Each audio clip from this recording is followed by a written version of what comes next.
Welcome back, everyone. Now we have Joy Brown of George Fox College. Or I'm sorry, is it George Fox University? I should have written down the whole thing. Yeah, no, that's okay. Yeah, thanks for having me. I'm excited to be here. Yeah, thank you so much. So this is part of our niche colleges segment, and a niche there's lots of wonderful niche colleges, and we were really interested in talking to someone who did have experience at Christian colleges, and not one of these colleges that's sort of historically Christian, but where faith is still an important part of the school environment. So I was wondering if you could start by just telling us about George Fox College and kind of how being a Christian college plays into that. Yeah, definitely. And I've been at two Christian colleges. So George Fox, obviously a more regional based institution. And then I also worked and attended Pepperdine University, which is obviously more of a national brand.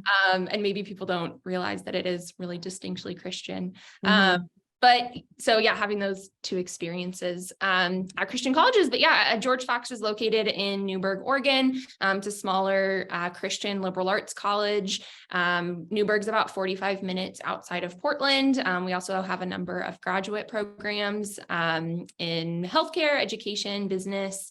Some of our largest undergrad programs are nursing, business, and engineering. So a little different from a number of other smaller Christian liberal arts colleges in that way. We were founded by the Quaker religious tradition, and we remain really committed to the Christian mission today. And that plays out on campus in a number of ways, but not all of our students have to identify as Christian to attend, although they do represent the majority on campus, certainly. And so how does it play out on campus, and how might it play out for a student who wasn't Christian, but obviously is open to being around the faith and maybe even learning more about it? But I'm just interested in hearing more about it. And if you want to contrast it with Pepperdine as well, I think that's great. Like, really what I'm trying to get at here is, who should I be recommending to these schools? I think I know, but I want to make sure that I know. Yeah, definitely.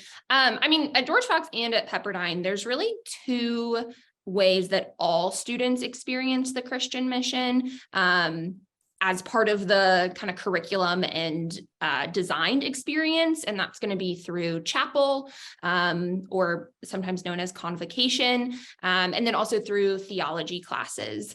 So these are, regardless of a student's faith or background with faith, they're going to experience those. They are taught from a Christian biblical perspective and worldview.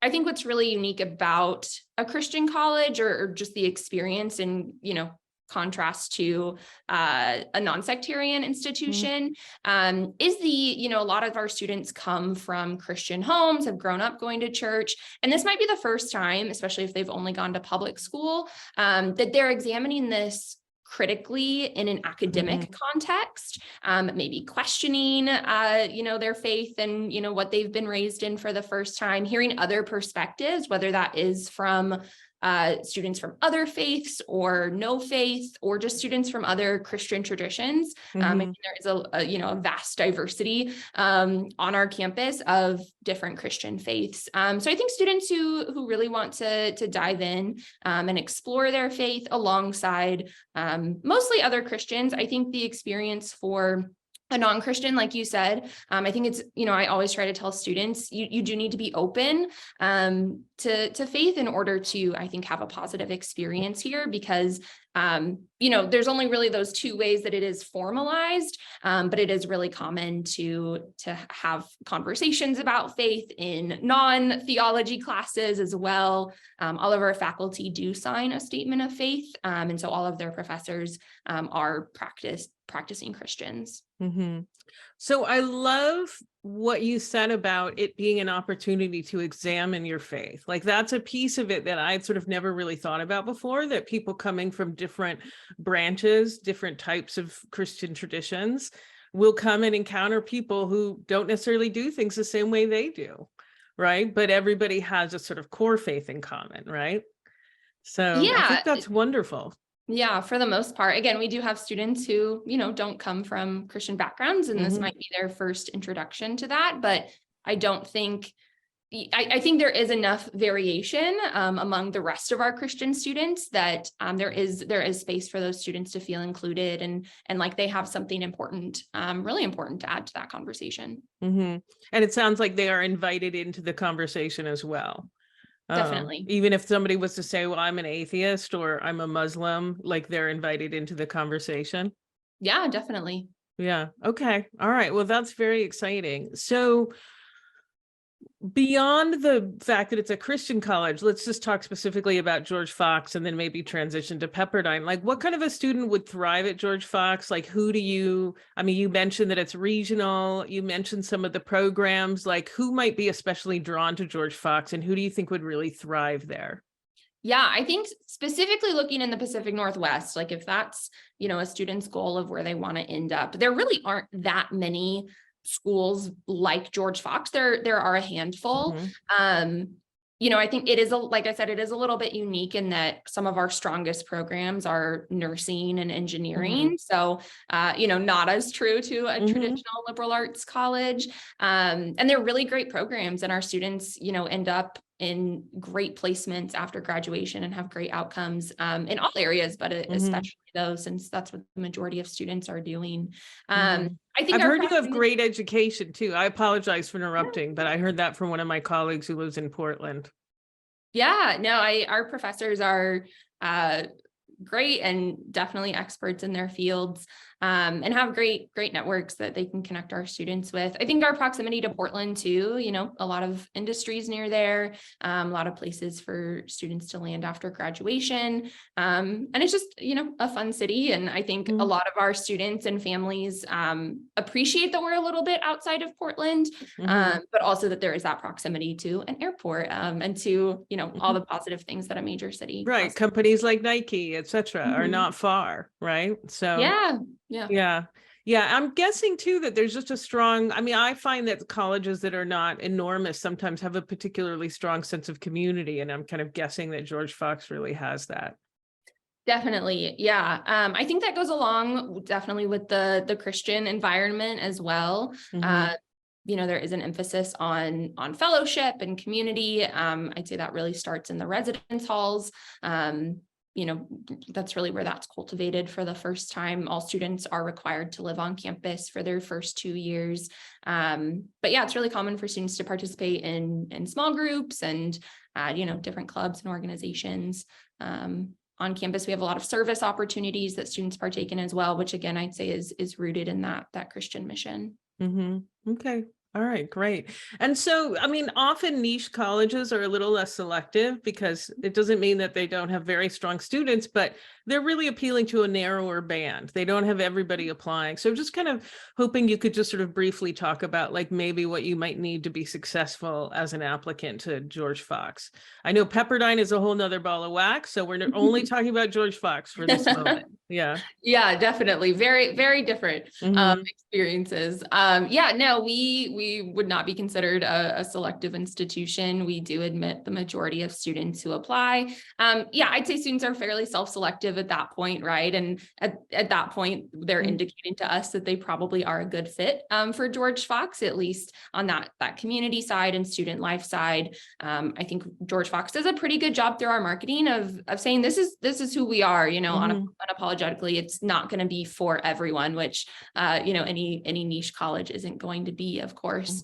As far as admissions, generally we look for students to have above a 3.0 in their academic coursework. And we feel like those are the students who are able to succeed academically here. We don't require test scores.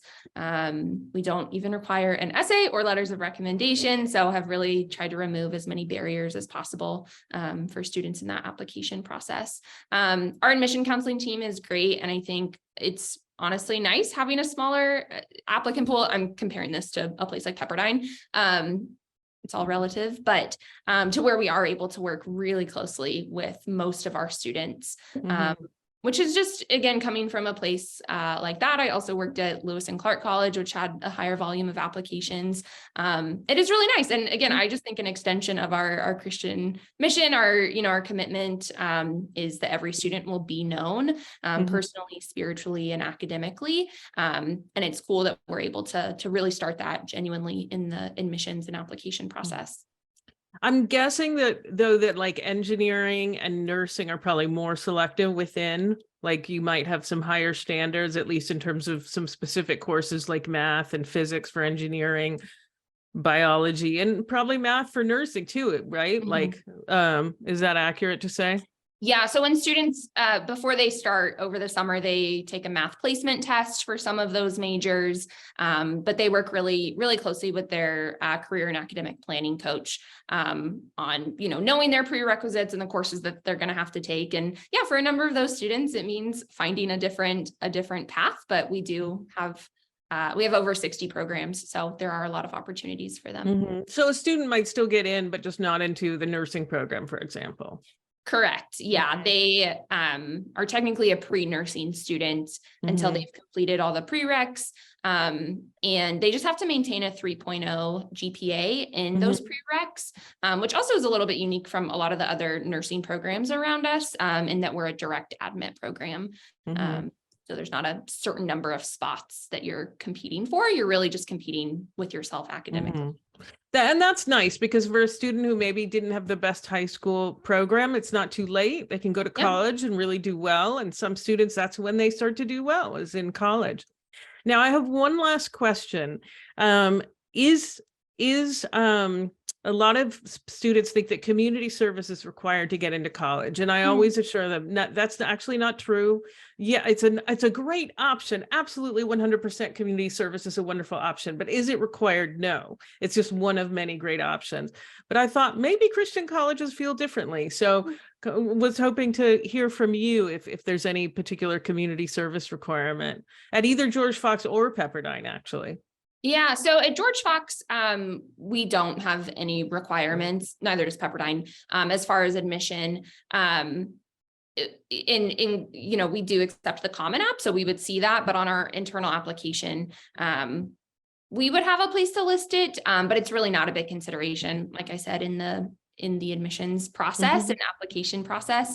At Pepperdine, I would say there definitely is a bigger emphasis on that, and looking at those extracurricular involvements, definitely, wanting to see students who are taking the time to participate in activities that are not just self-serving, but are, because that's a big part of the student experience and is really incorporated into that. And so it's helpful to know who might be a good fit by seeing students who have already participated in that.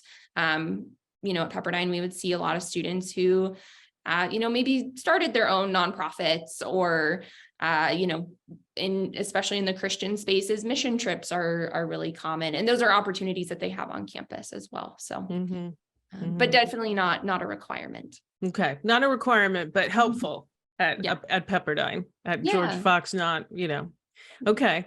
Any last thing that you wish I'd asked you about? Like any one last thing that you might want to mention that I should have brought up? No, I mean, I would just, your question about who would be a good student, a good fit for George Fox. I think, again, just students who want to be in that type of environment with like-minded folks, but also students who are going to challenge them, professors who are going to challenge them.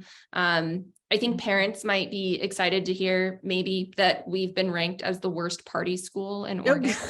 I thought that was Reed across the river. Different ways, I think. Yeah, in a different way. But I mean, just gives you the idea, obviously, of the types of things that our students are participating in, and just entering into that community. Here. So yeah, no, absolutely. I love that. That was a wonderful touch. So thank you very much for that. All right. So thank you so much. That was really, really helpful. And so we're going to take a break now. And when I return, I'll be talking with Jan Combs, college coach, finance expert, about all the paperwork you have to fill out when your kid goes to college. Thank you so much.